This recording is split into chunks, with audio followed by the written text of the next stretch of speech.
우리는 왜 예배를 할까요? 우리 이거를 먼저 생각을 해봤으면 좋겠는데, 우리는 왜 예배를 할까요? 예배, 이 예배를 한자로 그대로 우리가 해석을 해보면 예의를 갖춘다라고 하는 뜻이죠. 배는 뭡니까? 절한다라고 하는 뜻이에요. 그래서 우리가 예의를 갖춰서 절한다. 누구에게? 하나님께. 그러니까 하나님이라고 하는 그 신적 존재에게 우리는 예의를 갖춰서 마음과 또 겉모습을 예의를 갖춰서 절한다, 경배한다 라고 하는 뜻을 갖고 있어요. 이는 내가 절한다라고 하는 것은 상대를 높인다라고 하는 뜻이겠죠. 그래서 하나님을 높이는 거예요. 그리고 극진한 존경의 표시예요. 그러니까 하나님을 존경한다는 표시이고 경의를 표한다라고 하는 그런 행위, 이게 바로 예배인 거죠. 그래서 하나님을 높이는 것, 이게 예배고, 하나님의 하나님 되심을 드러내고 찬양하는 것, 이게 바로 예배인 거죠. 그래서 우리가 예배를 왜 드리냐면 하나님 높이기 위해서, 하나님 높이기 위해서 예배에 모이는 거예요. 네. 하나님의 하나님 되심을 드러내기 위해서 우리가 예배 드리는 것이죠. 자, 그런데 하나님을 높이는 게 예배라면 반대로 그 시간이 나를 위한 시간이 되어지면 어떻게 되죠? 이게 바로 우상숭배가 되어지는 거예요. 우리 보세요. 정화수 떠놓고서 큰 나무 밑에서 뭐 해요? 누구를 위해서? 나를 위해서, 내 자식을 위해서. 그게 뭐예요? 그건 예배가 아니에요. 예, 그거는 자기를 위한 우상 숭배인 거죠. 예, 우리 저기 설악산에 가끔씩 이렇게 가게 되어지면 꼭 이제 절을 지나가게 되어지잖아요. 큰 물상 있잖아요. 사람들이 그 앞에서 뭐 해요? 절해요. 왜? 예, 우리 자식 잘 되게 해달라고.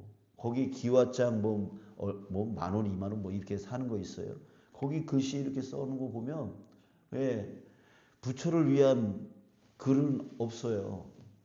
다 자기 자신 건강하게 해달라고, 잘 되게 해달라고, 부자 되게 해달라고, 사업 잘 되게 해달라고 그러고 있어요. 자기를 위한 경배예요.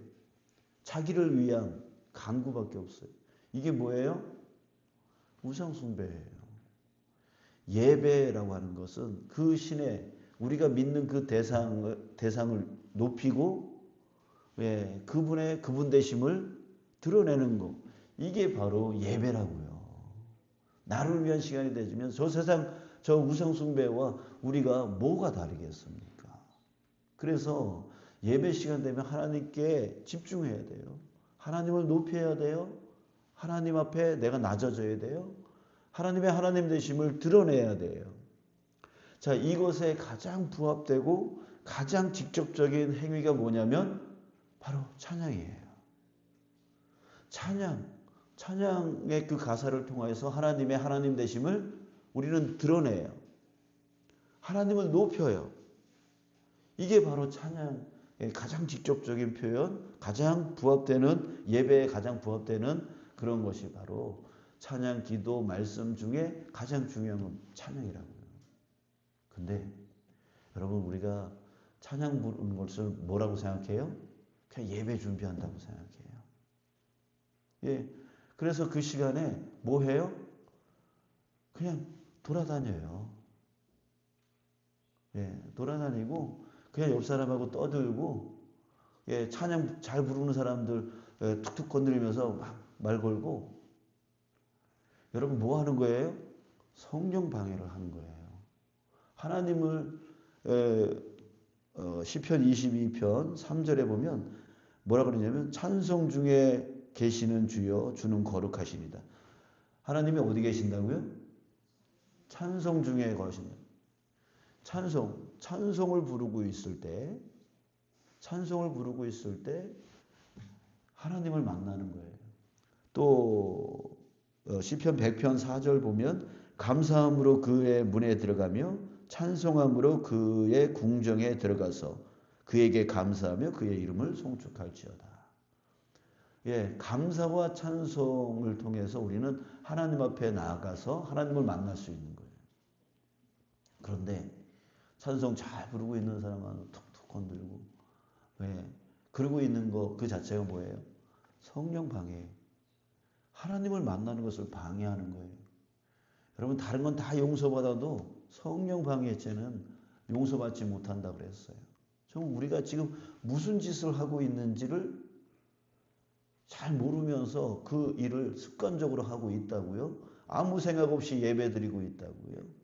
예배가 뭔지도 모르면서 예배한다라고 하고 있고, 예배의 참여자가 아닌 예배의 구경꾼으로 왔다가 그냥 가버리는, 남들 찬양 부를 때 그냥 자기는 부르기 싫으니까 가만히 있고 자기 감정이 먼저 우선이죠.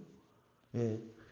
자, 여러분, 우리가 드리는 이 예배가 뭔지를 알아야 우리는 하나님을 만날 수 있고, 하나님을 만나야 우리의 삶이 바뀌어질 수가 있는 거죠. 아멘이십니까? 그래서 오늘 이 108편의 시편 기자는 다윗인데, 이 다윗은요 1절에서 뭐라고 합니까? 함께 읽을까요? 시작. 하나님이여 내 마음을 정하였사오니 내가 노래하며 나의 마음을 다하여 찬양하리로다. 결정했대요. 마음을 정했대요. 뭐 하기로 마음을 정한 거예요?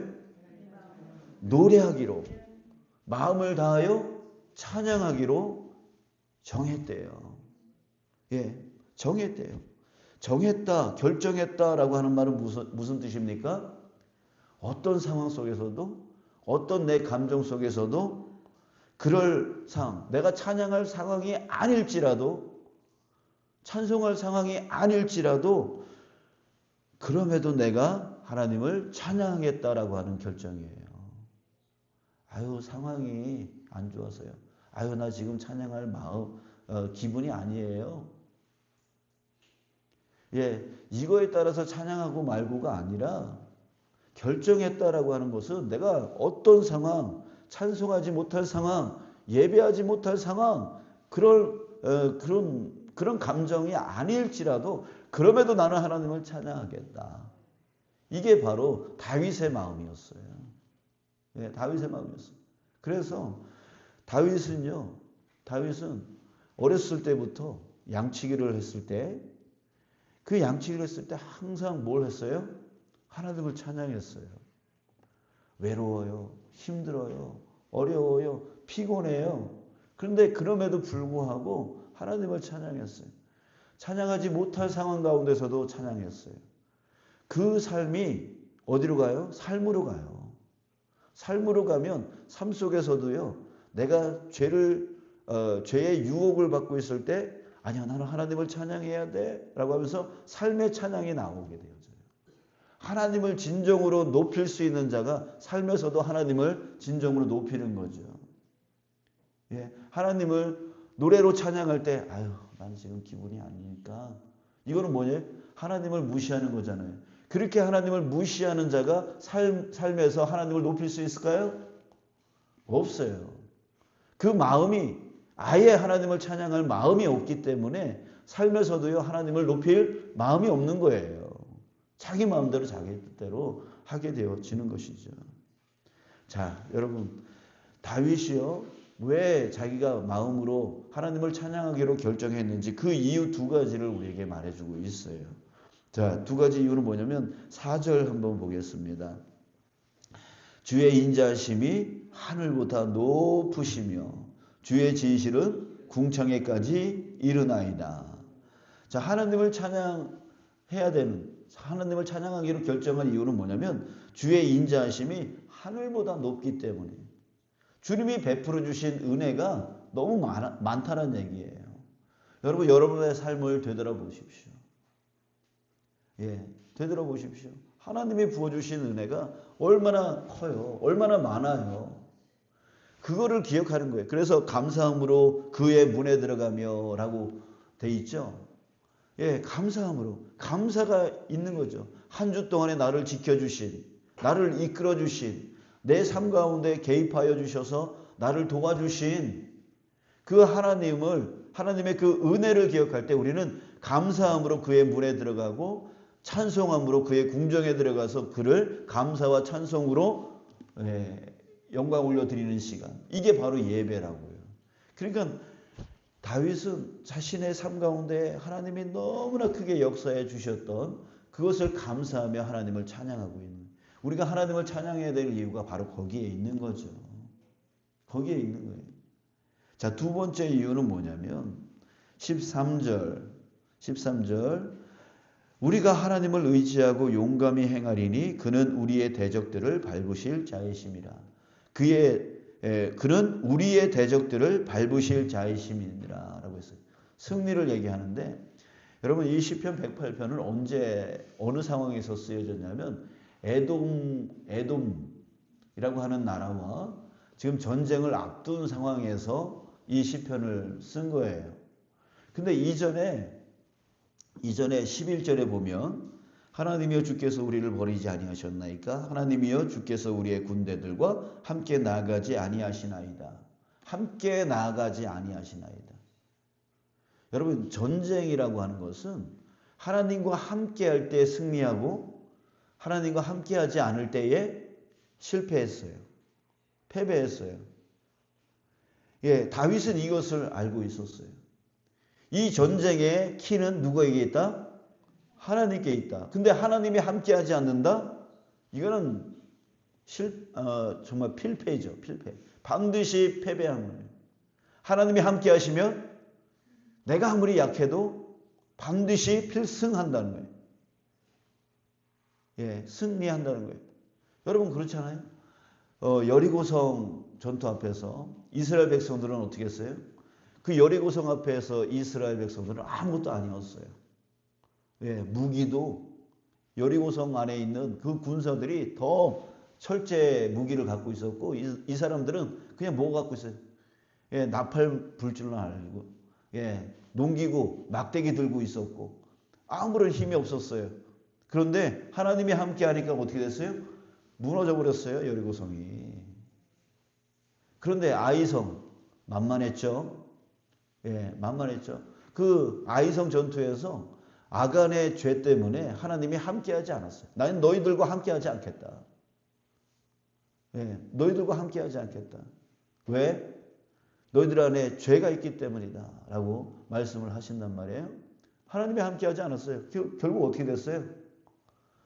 만만했던 그 아이성 그 전투, 여리고성과의 싸움도 이겼는데 아이성 그 만만한 그 아이성 전투에서 패배해버렸어요. 이게 바로 우리의 삶이에요. 하나님이 함께할 때 승리하고 하나님이 함께하지 않으면 패배한다는 거예요. 내가 강하고 능력이 있고 경험이 있고 지식이 있고 세상에 지혜가 있다 할지라도 하나님이 함께하지 않으면 안 된다는 거예요. 자, 그래서 뭐 하냐면 다윗이 결정한 거예요. 내가 마음으로 하나님을 찬양하리라. 왜? 찬양할 때 하나님 앞으로 나아갈 수 있고 하나님을 만날 수 있고 하나님과 함께할 수 있기 때문에. 그렇죠? 하나님과 함께하는 것. 그게 바로 찬양이에요. 하나님을 높이고 나를 낮추는 그때에 하나님이 역사하신다고요. 하나님 앞에 교만한 자는 하나님이 함께할 수가 없어요. 그렇기 때문에 우리가 찬양하는 거예요. 하나님을 높이는 거예요. 내 삶으로 하나님을 높이고 내 입술이 하나님을 높이고, 그것도 나 혼자 있을 때만 찬양하는 게 아니라 3절 여호와여 내가 만민 중에서 주께 감사하고 문나라 중에서 주를 찬양하오리니. 예, 많은 사람들 앞에서 찬양하겠다고, 하나님을 높이겠다고, 하나님은 위대하시다 하겠다고. 그렇게 마음의 결정을 하고 살아간 것입니다. 여러분, 우리가 다른 것은 조금 미숙한 결정이 될 수 있을지 모르지만 여러분, 우리의 인생에서 가장 최고의 결정은 바로 이것입니다. 내가 하나님을 찬양하리라. 하나님을 경배하리라. 하나님께 예배하리라. 여러분, 이것만은 우리가 결정하며 살아야 된다는 거예요. 이것만은 결정하며 살아야 돼요. 왜? 하나님이 함께하여 주셔야 내가 살아갈 수 있기 때문에. 그러니 자, 여러분, 이제 우리 다시 한번 습관적으로 예배하지 마시고 예배가 뭔지 정말 우리가 다시 한번 깨달아서 우리 주일 예배에서부터 오후 예배, 또 수요 예배, 그리고 이 새벽 예배, 여러분, 그 예배가 먼저 내 삶의 시작점으로서 하나님을 높이고 하나님과 함께 하는 그런 삶의 시작임을 우리가 알고 예배에 정말 집중하고 내가 하나님을 진짜 예배하는 예의를 갖춰서 절하는 시간, 하나님을 존경하고 하나님께 내 몸을 굽혀서 경의를 표하는 시간, 그 시간이 되어지기를 간절히 소원합니다. 그 예배가 우리가 성공을 하게 되어지면 내 삶은 반드시 성공하게 되어집니다. 예배에 실패하게 되어지면 하나님이 함께할 수 없게 되어지고, 하나님이 함께할 수 없게 되어지면 내가 아무리 능력이 있어도 우리는 실패할 수밖에 없게 되어지는 거예요. 예배에 우리가 집중하고 예배에 생명을 걸 수 있는 저와 여러분, 우리의 삶이 되어지기를 주님의 이름으로 축복합니다.